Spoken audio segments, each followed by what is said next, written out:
Hello everyone, welcome to my YouTube channel. आज के lecture में हम लोग बात करेंगे क्लास 10th मैथमेटिक्स। इसमें चैप्टर 1 चल रहा है रियल नंबर्स और उसमें हम लोग आज देखेंगे एक्सरसाइज 1.3। देखिए इसमें एक्सरसाइज 1.3 में देखिए पहला क्वेश्चन लिखा गया है, सिद्ध कीजिए कि करड़ी में 5 एक अपरिमेय संख्या है। तो यहां देखिएगा करड़ी में 5 को हमें अपरिमेय दिखाना है। तो यहां पे देखिएगा इसको सिद्ध करने का हमारे पास दो मेथड है। देखिए एक तो ये है कि क्या करें, हम √5 की हम वैल्यू निकाल दें और यह हमें नॉन टर्मिनेटिंग और नॉन रिपीटिंग मिल जाएगी। तो हम क्या बोल देंगे कि यह क्या है, अपरिमेय संख्या है। लेकिन देखिए जब थोड़ा ये ज्यादा नंबर में पूछा जाता है तो यहाँ पे हम ये विधि बहुत थोड़ा छोटी पड़ जाती है। तब जो है यहाँ पे हम अपनाते हैं इसकी दूसरी विधि। इसकी दूसरी विधि है, इसे बोलते हैं मेथड ऑफ कॉन्ट्राडिक्शन। यानी उसके हिंदी नाम की अगर हम बात करें तो होता है कि किसी बात का विरोध करना या फिर किसी की बात को काटना। ये होता है मेथड ऑफ कॉन्ट्राडिक्शन। ठीक है, तो आइए हम लोग वही मेथड अपनाएंगे यहाँ पे। तो देखिए सबसे पहले लिखा है ये पहले क्वेश्चन में, सिद्ध कीजिए कि करड़ी में 5 एक अपरिमेय संख्या है। ठीक है, तो देखिए मैं इसे मान ले रहा हूं पहले, माना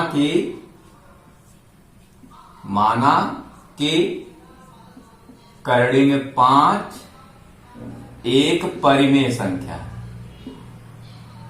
एक परिमेय संख्या है।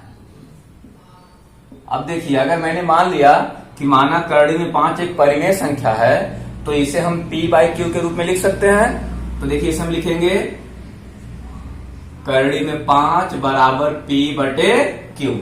देखिए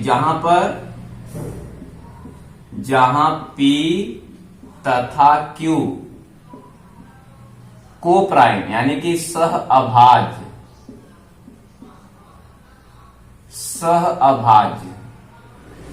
अभाज्य कहने का मतलब हुआ कि यहां पर P और Q का केवल एक गुणनखंड क्या है, एक है। अब देखिएगा मैं आगे लिख रहा हूं, दोनों पक्षों का वर्ग करने पर, दोनों पक्षों का वर्ग करने पर देखिए इधर मुझे मिल जाएगा क्या, 5। और देखिए यहां मिलेगा ये P² बटे में Q²। अब देखिए अगर मैं यहां से Q² को पक्षांतर करूं तो मुझे यहां पे मिलेगा Q² बराबर P² बटे में 5। अब आप यहां पे देख पा रहे हैं, देखिए P² बटे 5 है ना, यानी कि P² में जब 5 से डिवाइड कर रहे हैं तो हमें क्या मिल रहा है, Q² मिल रहा है। देखिए यहां पे हम कह सकते हैं कि जो हमारा ये P² है ये क्या है, यह 5 से विभाज्य है। ये क्या है, देखिए यह 5 से विभाज्य है। अच्छा अब देखिए मैं आपको बात बता दूं कि अगर कोई संख्या है, ठीक है, देखिए इस संख्या का वर्ग अगर 5 से विभाज्य है तो वह संख्या भी 5 से विभाज्य होगी। इसमें सपोज दैट आप एक लीजिए संख्या 5, ठीक है ना, बताइए 5 का अगर हम स्क्वायर करेंगे देखिए तो क्या आएगा हमें, ये देखिए 5 का स्क्वायर मिलेगा हमें 25। तो देखिए जब 25 अगर क्या है, देखिए अगर जब 25 अगर 5 से विभाज्य है तो इसका मतलब कि यह जिस संख्या का वर्ग है, ठीक है, यह जिस संख्या का वर्ग है वह संख्या भी 5 से क्या होगी, विभाज्य होगी। बात समझिएगा आप। तो देखिए मैंने वो संख्या 5 लिया तो 5 का वर्ग 25, अगर 25 5 से विभाज्य है तो इसका मतलब कि यह संख्या भी क्या होगी, यानी जो संख्या 5 है यह संख्या भी क्या होगी, 5 से विभाज्य होगी। देखिए यहाँ पे क्या आएगा, यहाँ पे 5 आएगा और यहाँ पे देखिए क्या आएगा, 1 आएगा। तो आप समझिएगा यहाँ पे मैंने लिखा कि P² 5 से विभाज्य है, तो अब मैं नीचे लिख सकता हूं कि तथा P भी 5 से विभाज्य है। हम क्या लिखेंगे, तथा P भी 5 से विभाज्य है, 5 से विभाज्य है। ठीक है ना। अच्छा अब आप यहाँ पे एक चीज देख लीजिएगा, जरा सोचिए आप यहाँ पे, देखिए यहाँ पे मैंने जो संख्या लिया, देखिए जब मैंने इस संख्या के वर्ग को 5 से विभाजित किया तो मेरा आंसर 5 आ रहा है। लेकिन जब मैंने इस संख्या को 5 से डिवाइड किया तो मेरा देखिए आंसर क्या आ रहा है, 1 आ रहा है। देखिए यानी यहाँ पे मैं कह सकता हूं कि जब मैं पी स्क्वायर को 5 से डिवाइड करा रहा हूं तो क्यू स्क्वायर आ रहा है, लेकिन जब मैं पी को 5 से डिवाइड कराऊंगा तो क्यू स्क्वायर नहीं बल्कि आंसर कुछ दूसरा आना चाहिए ना। तो अब देखिए मैं आगे क्या मान ले रहा हूं। देखिए अब मैं ले रहा हूं कि अगर मैं p को 5 से डिवाइड करा रहा हूं तो मेरा आंसर क्या आ रहा है, यम आ रहा। देखिए मैंने क्या किया, यम मान लिया, ठीक है ना। तो यहां से अगर मैं p की वैल्यू निकालूंगा तो मुझे क्या मिलेगा, देखिए ये 5m मिल जाएगा, ठीक है ना। और देखिए यहां पे अगर मैं इसे समीकरण नंबर 1 मान लेता हूं तो अब मैं p की वैल्यू अगर यहां पे रखता हूं, ठीक है। देखिए क्या मुझे मिलेगा, यहां से ये मिल जाएगा क्यू स्क्वायर बराबर, यहाँ p स्क्वायर लिखा है, देखिए p का मान 5m है तो ये देखिए हो जाएगा 5m का स्क्वायर और बटे में क्या मिलेगा, देखिए हमें ये 5 मिल जाएगा। अब आगे से हम बोलेंगे क्यू स्क्वायर बराबर ये मिल जाएगा 25m स्क्वायर बटे में 5। ओके, अब देखिए इसे हम कैंसिल करते हैं, क्या जाएगा 5 पचे 25, ठीक है। अब देखिए यहां से मुझे मिल रहा है क्यू स्क्वायर बटे में 5 बराबर यम स्क्वायर। अब आप फिर ध्यान दीजिएगा कि क्या मिल रहा हमें यहाँ पर, ये क्यू स्क्वायर बटे 5 बराबर यम स्क्वायर। इसका मतलब कि हम यहाँ पे कह सकते हैं, देखिए जो क्यू स्क्वायर है यह 5 से क्या है, विभाज्य है। हम यहाँ पे क्या बोलेंगे, देखिए क्यू स्क्वायर क्या है, 5 से विभाज्य है। क्यू स्क्वायर 5 से विभाज्य है। अब आप फिर एक बात समझिएगा, देखिए जब क्यू स्क्वायर अगर 5 से विभाज्य है तो क्यू भी क्या होगा, 5 से विभाज्य होगा। हम क्या बोलेंगे, तथा क्यू भी ना, जब क्यू स्क्वायर 5 से विभाज्य है तो क्यू भी क्या होगा, 5 से विभाज्य होगा, तथा क्यू भी 5 से विभाज्य है, 5 से विभाज्य है। देखिए जरा अब आप समझिएगा, देखिए यहां पे हम लोगों ने माना था, देखिए कि करड़ी में 5 एक परिमेय संख्या है, तो हमने इसे क्या लिखा, p बटे q के रूप में लिखा। तो यहाँ पे देखिएगा जहां p और q क्या है, ये देखिए सहभाज्य हैं, यानी कि इनका कोई उभयनिष्ठ गुणनखंड नहीं होगा, इनका केवल उभयनिष्ठ गुणनखंड क्या होगा, 1 होगा। और यहाँ देखिए हमें मिल रहा है, यहाँ p क्या है, 5 से विभाज्य है, और यहाँ देखिए क्या मिल रहा है कि q 5 से विभाज्य है। इसका मतलब कि जो हमने माना था कि जहां p तथा q सहभाज्य हैं, यानी कि p और q का एक उभयनिष्ठ गुणनखंड केवल 1 होगा, यह तो हमें उसके विपरीत मिल रहा है। क्या मिल रहा है, यहां मिल जा रहा है कि p और q का एक उभयनिष्ठ गुणनखंड 5 होगा, जो कि क्यों मिला है, जो कि बताइए क्यों मिला है, यह हमारे मानने के विरुद्ध मिला है। यानी कि हम लोगों ने क्या किया था, देखिए हम लोगों ने जो है त्रुटि, आप कह सकते हैं कि हम लोगों ने क्या किया था, देखिए हम लोगों ने जो है गलत कल्पना कर लिया था, यानी कि हमारी गलत कल्पना के त्रुटि के कारण ऐसा मिल रहा है। यानी कि अब हम जो कल्पना की है यहाँ पे, हम जो माने हैं यहाँ पे कि करड़ी में 5 एक परिमेय संख्या है, देखिए तब हमें यहाँ पर ऐसा मिल रहा है, ठीक है ना। तो इस प्रकार हम कह सकते हैं कि जो हम माने हैं वो हमारा मानना क्या है, गलत है। अतः हम क्या बोल देंगे यहाँ पर, अतः करड़ी में 5 एक परिमेय संख्या नहीं बल्कि करड़ी में 5 एक अपरिमेय संख्या है। तो लिख देंगे, अतः करड़ी में 5 एक अपरिमेय संख्या है, ठीक है ना। आइए हम देखते हैं इसका क्वेश्चन नंबर 2। देखिए इसका क्वेश्चन नंबर 2 क्या बोल रहा है, देखिए लिखा क्वेश्चन 2 में कि सिद्ध कीजिए कि 3 + 2 करड़ी में 5 एक अपरिमेय संख्या है। देखिएगा मैं इसे भी सिद्ध करने के लिए मेथड ऑफ कंट्राडिक्शन ही लगाऊंगा, ठीक है। तो देखिएगा मैं पहले यहाँ पे इसको मान ले रहा हूं, माना कि 3 + 2 करड़ी में 5 एक परिमेय संख्या है, एक परिमेय संख्या है। तो देखिए जब मैंने मान लिया कि माना 3 + 2 करड़ी में 5 एक परिमेय संख्या है, तो अब मैं इसे P बटे Q के रूप में लिख सकता हूं। देखिए मैं यहां पे लिखूंगा 3 प्लस 2 करड़ी में 5 बराबर क्या, P बटे Q। जहां P और Q क्या है, जहां P तथा Q सह अभाज्य है, सह अभाज्य है, यानी कि P और Q का उभयनिष्ठ गुणनखंड केवल 1 होगा। अब देखिएगा यहां से मैं 3 को उधर पक्षांतर कर दे रहा हूं, तो मुझे मिलेगा ये 2 करड़ी में 5 बराबर P बटे Q माइनस 3। देखिए आगे मैं इसे सॉल्व करूंगा तो मिल जाएगा ये 2 करड़ी में 5 बराबर, देखिए मिल जाएगा P माइनस 3Q बटे में Q मिलेगा। अब मैं 2 को भी इधर पक्षांतर कर दे रहा हूं तो मुझे मिल जाएगा ये करड़ी में 5 बराबर P माइनस 3Q बटे में देखिए हो जाएगा ये 2Q।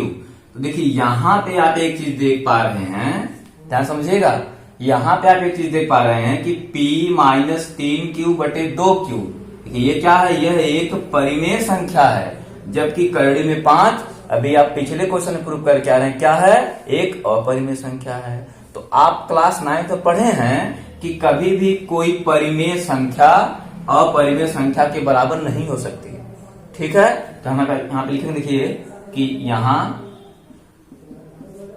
P minus 3Q, P minus 3Q बटे 2Q एक परिमेय संख्या है, एक परिमेय संख्या है, तथा क्या लिख सकते हैं यहां पे आप, जबकि करड़ी में 5 एक अपरिमेय संख्या है, एक अपरिमेय संख्या है। तो देखिए हम क्या बोलेंगे कि यहां पर P माइनस 3Q बटे 2Q क्या है, यह एक परिमेय संख्या है, और करड़ी में 5 क्या है, यह एक अपरिमेय संख्या है। तो कोई भी परिमेय संख्या कभी भी अपरिमेय संख्या के बराबर नहीं हो सकती है। अब देखिए हमें ऐसा क्यों मिल रहा है, हमें ऐसा इसलिए मिल रहा है कि हम लोगों ने जो ऊपर कल्पना किया है वो गलत कल्पना किया है। क्या हमने माना है, हम लोगों ने माना है कि माना कि 3 प्लस 2 करड़ी में 5 एक परिमेय संख्या है ना, हमने इसको परिमेय संख्या लेके चला, तब हमें ऐसा मिल रहा है। तो इसका मतलब कि जो हम लोगों ने माना है ऊपर, वो हमारा मानना क्या है, वो गलत है। ये इस बात का विरोध करता है कि आपने क्या किया है, आपने गलत एजम्पशन किया है, आपने गलत माना है। तो इसलिए हम क्या बोलेंगे यहाँ पर कि 3 प्लस 2 करड़ी में 5 एक परिमेय संख्या नहीं, बल्कि यह क्या है, यह एक अपरिमेय संख्या है। तो आप यहां लिख देंगे कि अतः 3 प्लस 2 करड़ी में 5 एक अपरिमेय संख्या है, एक अपरिमेय संख्या, ठीक है। आइए हम देखते हैं इसका अगला क्वेश्चन। देखिए अगला क्वेश्चन है तीसरा। देखिए उसमें भी हमें जो है परिमेय संख्याएं, देखिए हमें जो है संख्याएं दिया है और उसे हमें सिद्ध करना है कि यह अपरिमेय संख्याएं हैं। देखिए क्वेश्चन में क्या दिया है, देखिए ये तीसरा का पहला क्वेश्चन है, ठीक है। देखिए लिखा है ये पहले में कि 1 बटे करड़ी में 2, हमें 1 बटे करड़ी में 2 को दिखाना है कि यह क्या है, यह एक अपरिमेय संख्या है, ठीक है। देखिए इसे हम कैसे सॉल्व करेंगे, तो देखिएगा यहां पे देखिए हम पहले मान लेते हैं, माना कि 1 बटे करड़ी में 2 एक परिमेय संख्या है। हमने मान लिया कि 1 बटे करड़ी में 2 क्या है, एक परिमेय संख्या है, ओके। अब देखिएगा जब 1 बटे करड़ी में 2 को हमने परिमेय संख्या मान लिया तो हम लिख सकते हैं यहाँ पे ना 1 बटे करड़ी में 2 बराबर P बटे Q। अब समझिए, देखिए अब मैं क्या करूं, मैं अगर दोनों पक्षों का क्या करूं, अगर मैं व्युत्क्रम ले लूं, यानी कि मैं अगर इसे लिखूं करड़ी में 2, यहाँ क्या मिल जाएगा मुझे, Q बटे में P।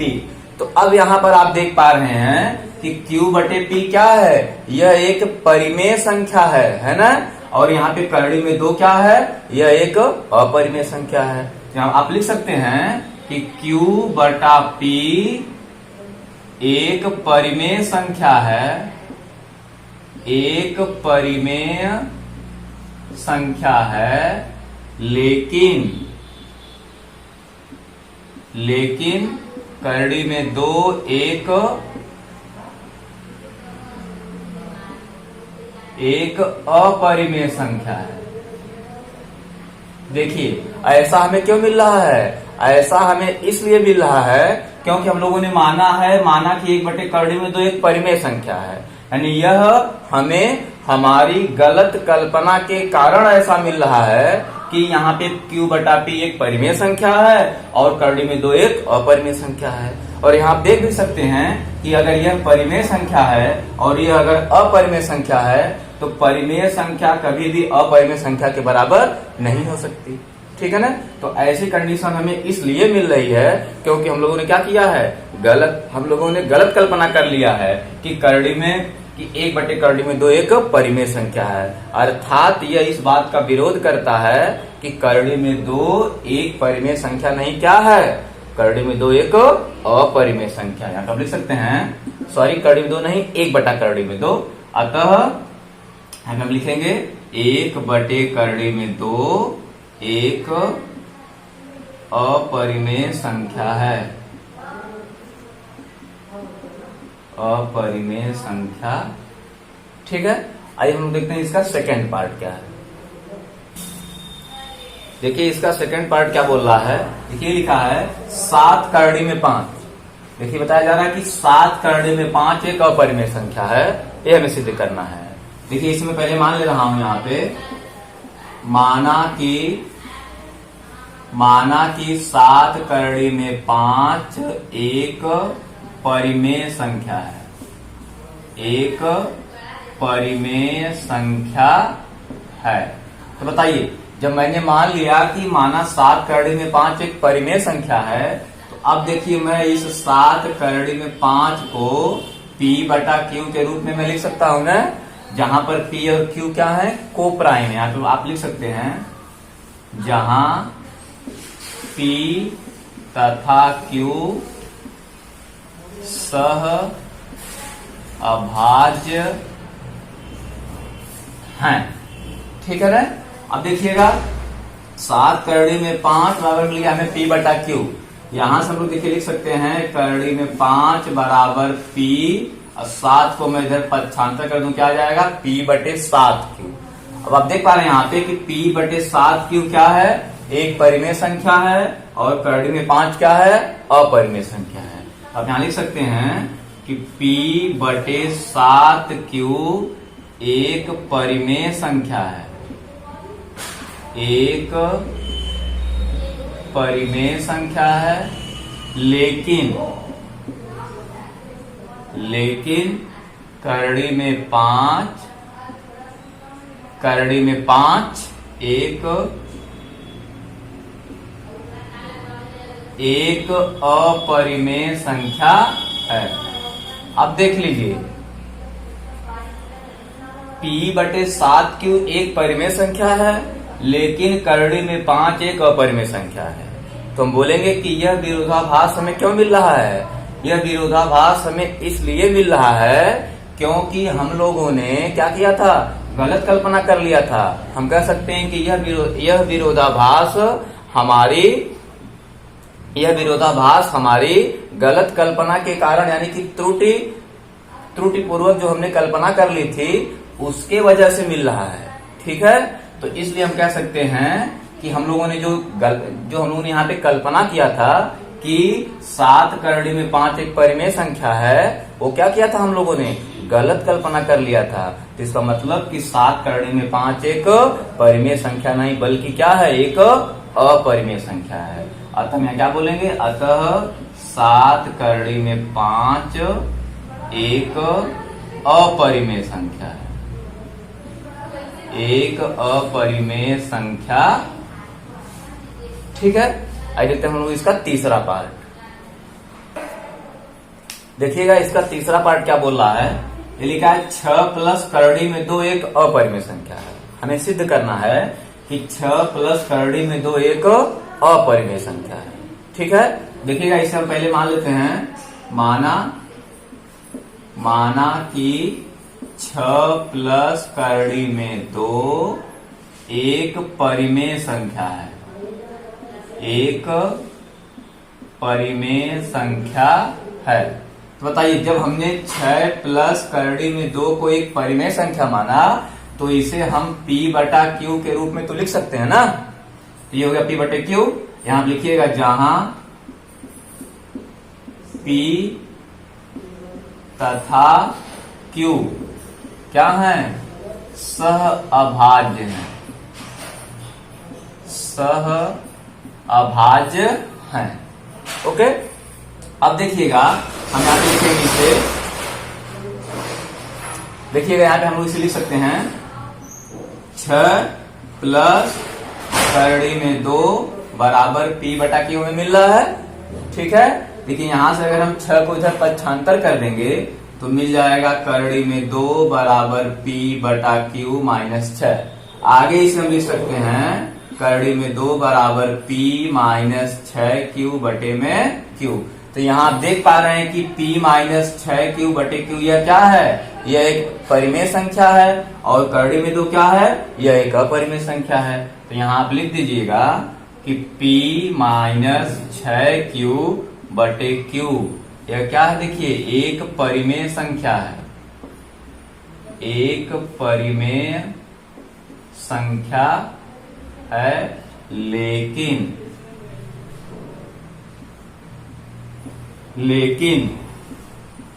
करड़ी में 2 एक अपरिमेय संख्या है,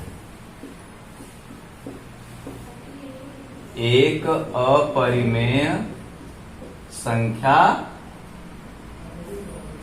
देखिए हम बोलेंगे ऐसा क्यों हो रहा है, हम बोलेंगे कि यह विरोधाभास हमारी त्रुटिपूर्वक, यानी कि हम कह सकते हैं कि यह विरोधाभास हमारी त्रुटिपूर्ण कल्पना के कारण हो रहा है। कि जो हम लोगों ने कल्पना किया था कि 6 प्लस करड़ी में 2 एक परिमेय संख्या है, यानी कि हम कह सकते हैं कि अब यह 6 प्लस करड़ी में 2 जो हम लोगों ने कल्पना किया था कि परिमेय संख्या है, यह परिमेय संख्या नहीं है।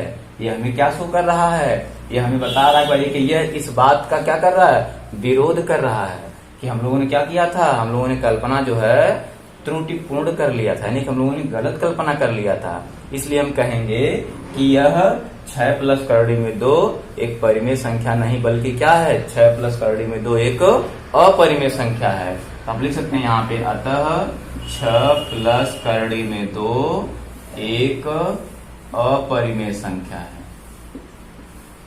एक अपरिमेय संख्या है। अच्छा, अब आप लोग यहाँ पे एक चीज देखिएगा, देखिए यहाँ पे हमें मिल रहा है एक करड़ी में 2 अपरिमेय संख्या है। देखिए यहाँ पे हमने बस इसे हमने बोला कि P माइनस 6Q बटे Q यह क्या है, हमने बोला कि यह एक परिमेय संख्या है, और करड़ी में 2 क्या है, यह एक अपरिमेय संख्या है। देखिए यह क्वेश्चन अगर आपका 1 या 2 नंबर में पूछा जाता है तो इसे आप डायरेक्ट यहाँ पर लिख देंगे, जैसे कि मैंने लिखा कि करड़ी में 2 एक अपरिमेय संख्या है। ठीक है, लेकिन मान लीजिए अगर यह क्वेश्चन 4 नंबर में पूछा जाता है तो यहाँ पे आप जो मैं दर्शा रहा हूं कि करड़ी में 2 एक अपरिमेय संख्या है, इस बात को यहाँ पे आप डायरेक्ट नहीं लिखेंगे।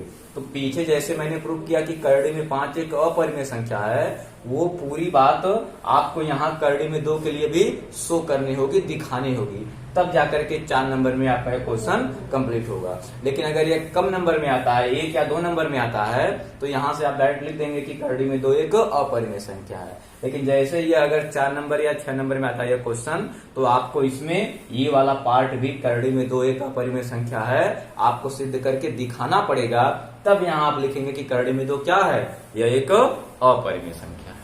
ओके स्टूडेंट, तो देखिए ये रहा आज के लेक्चर में प्रश्नावली 1.3 के टोटल सवाल के हल, और अब हम आपसे मिलेंगे अगली वीडियो में प्रश्नावली या अभ्यास 1.4 के साथ। तब तक के लिए धन्यवाद।